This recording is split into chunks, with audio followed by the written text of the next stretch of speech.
میں ان کے اندر کا آدمی ہوں، مجھے اندازہ ہے کہ کس طرح ان کا منہ کچلا جا سکتا ہے۔ تم دیکھو گی کہ ایک دن مجھے ضرور کامیابی ہوگی۔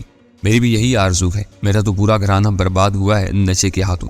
مجھ سے بڑا اس کا دشمن کون ہوگا؟ لیکن قتل، خونریزی، انتقام اور بارود کی اس برسات میں آپ کب تک ٹھہر سکیں گے؟ نہ ٹھہر سکا تو مر ہی جاؤں گا نا، میں نے خوش دلی کے ساتھ کہا۔ میں سمجھوں گا کہ میں نے اس طرح زندگی بھر کے گناہوں کا کفارہ ادا کر دیا۔ یہ کیوں بھول رہی ہو کہ فی الحال میں بھی انہی میں سے ہوں۔ پہلے چرس تقسیم کرواتا تھا، اب ہیروئن کا تقسیم کنندہ ہوں، اور چاہتے ہوئے بھی ان سے گلو خلاصی نہیں حاصل کر سکتا۔ میری آزادی ان کی تباہی سے وابستہ ہو کر رہی ہے۔ کب تک میں گھروں کے چراغ گل کر کے اپنا سکھ اور چین برقرار رکھ سکوں گا؟ کیا کامران کی ویران آنکھیں ہر وقت تمہیں نہیں ڈستی رہتی، جبکہ اس کی بربادی میں تمہارا کوئی ہاتھ نہیں؟ لیکن میں جب بھی کہیں کسی نشے کو ترسے ہوئے انسان کو کربناک اذیتوں میں مبتلا دیکھتا ہوں تو بے اختیار میرے وجود پر ملامت کا غبار چھانے لگتا ہے۔ میں تو کسی قیمت پر بھی اس مہم سے دستبردار نہیں ہو سکتا۔ غزالہ، کمرے میں سکوت چھا گیا۔ غزالہ کے پاس میرے دلائل کا کوئی جواب نہیں تھا۔ میں سگریٹ سلگا کر سلطان شاہ کے بارے میں سوچنے لگا۔ اچانک فون کی گھنٹی نے کمرے میں چھایا ہوا سکوت توڑ دیا۔ غزالہ نے لپک کر ریسیور اٹھایا۔ ریسیور کان سے لگاتے ہی اس کے چہرے پر حیرت اور مسرت کے آثار نظر آنے لگے۔ چند لمحوں بعد اس نے کچھ کہے بغیر ریسیور رکھ دیا اور مڑ کر مجھے بتایا کہ سلطان شاہ انٹرکام پر اپنی بخیریت واپسی کی اطلاع دے رہا تھا۔ مقابلے میں سلطان شاہ کو بھی معمولی سے زخم آئے تھے، لیکن وہ بہت خوش تھا کہ طویل وقفے کے بعد اسے اپنی کسل مندی دور کرنے کا موقع ملا تھا۔ کراچی سے روانگی کے وقت قاسم کے گرگے کی ٹکائی کو وہ چھیڑ چھاڑ سے زیادہ اہمیت دینے کو تیار نہیں تھا۔ غزالہ کو روانہ کرنے کے بعد وہ کافی دیر تک کسی بھولے بھٹکے شکار کی تلاش میں بھیڑ بھاڑ سے دور بھٹکتا رہا۔ پھر اس نے چاقو کے زور پر ایک راہگیر کو گھیر ہی لیا۔ اس کی قمیض اتروا کر سلطان شاہ نے خود زیبتن کی اور اس بیچارے کی کن پٹی پر ایک جیسا تلا ہاتھ جڑ کے اسے بے ہوش کیا۔ یوں وہ ہوٹل واپس آنے کی قابل ہو سکا۔ اپنی خون آلود قمیض کی تھچیاں اس راستے میں پھینک دی تھی۔ اپنی کتھا سنانے کے بعد وہ میری کہانی جاننے کا شائق تھا۔ یوں مجبوراً مجھے ایک بار پھر اپنی کہانی دہرانی پڑی اور اس کی آنکھوں کی چمک لحظہ بلحظہ بڑھتی چلی گئی۔ کاش میں تمہارے ساتھ ہوتا، کم از کم اسے اپنے ہی ہاتھوں ہرگز نہ مرنے دیتا۔ میرے خاموش ہونے پر اس نے ملال امیز لہجے میں کہا، چاہے غزالہ اغوا ہو جاتی۔ نہ، وہ جلدی سے بولا، میں تمہارے ساتھ جاتا تو بھابھی ہوٹل ہی میں رہتی۔ میرے حساب سے تو اس کا باہر نکلنا ہی غلط تھا۔ عورت بہت نازک ہوتی ہے، اس کی تو ہم آخر دم تک حفاظت کرتے۔ اپنی عورت دشمن کے ہاتھ پڑ جائے تو مقابلے کے بغیر ہی شکست مقدر بن جاتی ہے۔ پتہ نہیں تم بھابھی کو کیوں ساتھ لے آئے؟ اس کے بے لاگ تبصرے نے مجھے شرمندہ کر دیا۔ یہ اسی کی ضد تھی، مگر پہلے ہی تجربے نے اس کا سارا جوش ٹھنڈا کر دیا۔ آج کے واقعہ پر وہ تمہاری بہت احسان مند ہے۔ غر کرو احسان کو، وہ اپنی درو میں بولا۔ اگر وہ اسے لے جانے میں کامیاب ہو جاتا تو تم میری صورت دیکھنے کو ترس جاتے۔ پٹڑی پر گردن رکھ کر ہی میں اس بدنامی کا حساب پورا کر سکتا تھا۔ پھر مجھے بولنے کا موقع دیے بغیر اس نے فوراً ہی موضوع بدل دیا۔ اب آگے کیا ارادہ ہے؟ اب ہم پھر اندھیرے میں ہیں۔ لاہور رکنا اب بیکار ہے۔ ہمیں جلد از جلد کراچی واپس پہنچنا ہے تاکہ وہاں سے ہماری غیر حاضری کا راز فاش نہ ہو سکے۔ اور نصیر خان کا کیا ہوگا؟ اس نے سوال کیا۔ نصیر خان؟ میں چوک پڑا۔ ہاں، اسے بھی دیکھا جا سکتا ہے۔ بظاہر وہ ایشین سنڈیکیٹ لمیٹڈ کے سیاہ و سفید کا مالک ہے، لیکن کسی سے ہدایات ضرور لیتا ہے۔ اس ادارے کے ایم ڈی کی شخصیت بھی بہت پراسرار ہے۔ نصیر خان سے کچھ نہ کچھ معلومات ضرور حاصل ہوگی، بس اس کا پتہ دے دو، جہاں چاہو گی اسے گھسیٹتا ہوا لے جاؤں گا۔ اس نے کہا۔ میں آہستگی سے ہنس دیا۔ لاہور میں ہمارا کوئی ٹھکانہ نہیں، اسے کہاں لے جاؤ گے؟ دیکھی جائے گی، تم پتہ تو بتاؤ اس کا۔ نصیر خان کے پتے کے لیے ایک مرتبہ پھر ٹیلی فون ڈائریکٹری سے رجوع کرنا پڑا۔ وہ بظاہر ہر بکھیڑے سے الگ تھلگ ایشین سنڈیکیٹ لمیٹڈ کا کام چلا رہا تھا، لیکن در حقیقت منشیات کی غیر قانونی تجارت میں اس کا کردار کلیدی اہمیت کا حامل تھا۔ ہیروئن کی برآمدی تجارت کے لیے اس نے ایک آڑ فراہم کی ہوئی تھی اور بظاہر سیدھے سادے تجارتی سودوں میں اس زہر کی آویزش کیا کرتا تھا۔ منزل مقصود پر اس کے گرگے عام تجارتی مال سے ہیروئن الگ کر کے خریداروں تک پہنچا دیتے ہوں گے اور غیر ملکی زر مبادلہ میں رقم تنظیم کے حسابات میں جمع ہو جاتی ہوگی۔ نصیر خان کی اہمیت اس اعتبار سے بھی واضح ہو گئی تھی کہ غزالہ نے اس سے ملازمت کے لیے رجوع کیا اور انٹرویو کے دوران اپنی ذات کو شبہات سے بالا تر نہ رکھ سکی، جس کے نتیجے میں دفتر سے نکلتے ہی اس کے اغوا کی کوشش کی گئی، جو سلطان شاہ کی بروقت مداخلت کی بنا پر ناکام ہوگی۔ نصیر خان کا پتہ حاصل کرنے کے بعد میں نے دوبارہ غزالہ سے رجوع کرنا مناسب نہیں سمجھا اور ہم دونوں پوری تیاری کے ساتھ ہوٹل سے روانہ ہو گئے۔ رات کے 1 بجے وہ رہائشی علاقہ بالکل سنسان پڑا ہوا تھا۔ آبادی درمیانے درجے کے مکانات پر مشتمل تھی اور خاصی حد تک باقاعدہ تھی، لہٰذا ہم تھوڑی سی تلاش کے بعد مطلوبہ مکان تک پہنچ گئے۔ یہ غنیمت تھا کہ ٹیلی فون ڈائریکٹری میں نصیر خان کے گھر کا پتہ اور فون نمبر ایشین سنڈیکیٹ کے ساتھ ہی درج تھا، ورنہ عام صفحات میں نصیر خان کے نام سے کم 20 مختلف افراد کے پتے اور فون نمبر درج تھے۔ اور اس سب کے فردن فردن جانچ پڑتال کیے بغیر صحیح ٹھکانے پر پہنچنا ناممکنات میں سے تھا۔ دوسری کال بیل کے جواب میں بند دروازے کے عقب میں سے قدموں کی چاپ سنائی دی، پھر ایک نسوانی آواز سنائی دی، کون ہے؟ دروازہ کھولو، نصیر خان کے لیے ایک اہم پیغام ہے۔ میں نے سلطان شاہ کا شانہ دبا کر اتنی دھیمی آواز میں کہا کہ اندر والی میرا جواب سن سکے۔ شاید اس عورت کے لیے اس قسم کا مبہم سا جواب غیر متوقع نہیں تھا، کیونکہ اس نے فوراً ہی دروازہ کھول دیا تھا اور دو نقاب پوشوں پر نگاہ پڑتے ہی اس کی آنکھیں خوف سے پھیلتی چلی گئی۔ خوف کے باعث غیر ارادی طور پر شاید وہ چیخ پڑتی، لیکن سلطان شاہ نے تیزی سے آگے بڑھ کر اس خوبصورت عورت کے دہانے پر مضبوطی سے اپنا ہاتھ رکھ دیا اور اس کے پیچھے میں نے بھی اندر داخل ہو کر دروازہ بند کر دیا۔ وہ دروازہ کھولتے ہی میرے ہاتھ میں موجود پستول کی جھلک دکھ چکی تھی، لہٰذا اس کی دہشت سے پھٹی ہوئی بڑی بڑی سیاہ آنکھیں مجھ پر چبھی ہوئی تھی۔ تم نے ذرا بھی آواز نکالی یا کوئی ہوشیاری دکھانے کی کوشش کی تو بے دریغ گولی مار دوں گا۔ میں نے پستول کی نال اس کی گردن سے لگاتے ہوئے صفاقانہ لہجے میں سرکوشی کی اور وہ بے بسی سے سر کو خفیف سی جنبش دے کر رہ گئی، کیونکہ اس کا دہانہ بدستور سلطان شاہ کی برہمانہ گرفت میں تھا۔ اس اثنا میں میں نے اندازہ لگا لیا تھا کہ وہ عورت صورتحال کی نزاکت سے بخوبی واقف ہو چکی تھی، لہٰذا میں نے سلطان شاہ کو اشارہ کیا اور اس نے عورت کو آزاد کر دیا۔ آزادی ملتے ہی اس نے دونوں ہاتھوں سے اپنی آنکھیں یوں رگڑی تھی جیسے اسے اپنی بصارت پر شبہ ہو رہا ہو۔ نصیر خان کہاں ہے؟ میں نے عورت کے قریب ہو کر سرگوشیانہ لہجے میں سختی سے سوال کیا۔ اندر خوابگاہ میں سو رہا ہے، اس کے حلق سے خوفزدہ سے منمناتی ہوئی آواز نکلی۔ گھر میں تم دونوں کے علاوہ اور کتنے لوگ موجود ہیں؟ کوئی بھی نہیں۔ وہ میرے ہاتھ میں دبے ہوئے پستول پر نظریں جما کر بے بسی سے بولی، تم سے اس کا کیا رشتہ ہے؟ دوستی؟ میں کبھی کبھار ہی اس سے ملنے آتی ہوں۔ نصیر خان کا پیشہ کچھ بھی رہا ہو، لیکن دوستی کے معاملے میں وہ خوش نصیب تھا۔ پہلے میں نے اس عورت کو بے ہوش کرنے کے بارے میں سوچا، لیکن پھر وہ ارادہ ملتوی کر دیا۔ میری رائے میں وہ زندگی اور زندہ دلی سے محبت کرنے والی خوش باش عورت تھی، جو میری زندگی میں سمجھوتوں کی اہمیت سے اچھی طرح واقف تھی، لہٰذا اس کی طرف سے کسی چالاکی کا اندیشہ نہیں تھا۔ وہ اندازہ لگا چکی تھی کہ اس کے روایتی ہتھیار ہم دونوں کے لیے قطعی بے اثر تھے، جبکہ میرا پستول کسی بھی لمحے اسے زندگی کی جملہ خوشیوں سے محروم کرنے پر قادر تھا۔ نصیر خان کی خوابگاہ تک اس نے بے چوچ راہ ہماری رہنمائی کی، جہاں وہ بستر پر بڑا بے خبر سو رہا تھا۔ سرہانے ایک تپائی پر بوتل اور گلاس کے علاوہ کمرے کی محدود فضا میں الکوہل کی بو رچی ہوئی تھی۔ صاف ظاہر تک اس کمرے میں محفل نشاط چمانے کے بعد وہ نشے میں بے سود پڑا ہوا تھا۔ اسے بیدار کرنے کے لیے سلطان شاہ کو خاصی محنت کرنا پڑی۔ نصیر خان نشے کے عالم میں یہی سمجھتا رہا کہ اس کے ساتھ والی اس کے ساتھ چھیڑ چھاڑ کر رہی تھی۔ وہ بار بار سلطان شاہ کے ہاتھ جھٹک کر کچھ ناقابل فہم سے الفاظ بڑبڑاتا اور پہلو بدل کر پھر سو جاتا، مگر جب اس کے سر پر ٹھنڈے پانی سے بھرا ہوا جگ انڈیلا گیا تو اس نے ہڑبڑا کر بستر چھوڑ دیا۔ بالوں سے ٹپکتے ہوئے پانی سے گلو خلاصی کے لیے وہ سر جھٹک کر وسیلے لہجے میں بولا، پھر اس کی جھپکتی ہوئی سرخ آنکھیں ہم دونوں پر پڑی تو اس کا منہ حیرت سے کھل گیا۔ یہ کون ہے نشاط؟ اس نے ہنگلاتے ہوئے تحیر زدہ لہجے میں اور سے پوچھا۔ اس کی زبان پر بسیار نوشی کے سبب نشے کی لکنت باقی تھی۔ نشاط، اس کی زبان سے عورت کا نام سن کر میں نے دل ہی دل میں سوچا کہ محفل نشاط کی ترکیب کا سب سے بہتر استعمال نصیر خان ہی کے ہاتھوں ممکن ہو سکا تھا۔ تم بے احتیاطی کے مرتکب ہوئے ہو نصیر خان، ہم تمہیں اس کوتاہی کی سزا دینے آئے ہیں، لہذا جلد از جلد اپنے اوسان یکجا کر دو۔ میں نے دانستہ مبہم الفاظ استعمال کرتے ہوئے کہا، نہیں، مجھ سے کوئی کوتاہی نہیں ہوئی۔ وہ لکنت آمیز لہجہ میں بولا، تمہیں ضرور کوئی غلط فہمی ہوئی ہے۔ غلط فہمی اسے ہوئی ہوگی جس کے تم نمک خوار ہو، ہم تو محض حکم کے بندے ہیں۔ دونوں ہاتھ سر پر رکھو اور بستر سے نیچے آ جاؤ۔ میں نے اسے الجھاتے ہوئے سر لہجے میں کہا۔ اس کا نشہ تیزی سے ہرن ہو چلا تھا۔ صورتحال کی سنگینی نے اس کے دل و دماغ سے سرور کی آخری رمق تک نچوڑ لی تھی۔ اسے دونوں ہاتھ سر پر رکھے اور بستر سے نیچے آ گیا۔ بنیان اور انڈر ویئر پر مشتمل لباس میں وہ بہت زیادہ مضحک کا خیز نظر آ رہا تھا۔ مجھ سے کوئی غلطی نہیں ہوئی، اگر میں چکنا نہ ہوتا تو وہ مجھے جل دے کر نکل جانے میں کامیاب ہو جاتی۔ میں نے اس کے عزائم بھانپ کر اوپر اطلاع دے دی تھی، اگر وہ بچ کر نکل گئی تو خالد قصوروار ہے، میرا تو اس میں کوئی قصور نہیں تھا۔ وہ جلدی مدافعانہ لہجہ میں بولا، ہو سکتا ہے کہ اب تک خالد کا حساب بے باک کیا جا چکا ہو۔ میں نے اپنی زبانی کلا بازی پر کامیابی سے عمل کرتے ہوئے کہا، ہمارے سپرد صرف تمہارا معاملہ کیا گیا ہے، تمہاری شناخت؟ اس نے ٹھہرے ہوئے لہجے میں سوال کیا۔ اس کے اسان قدرے بحال ہو چلتے۔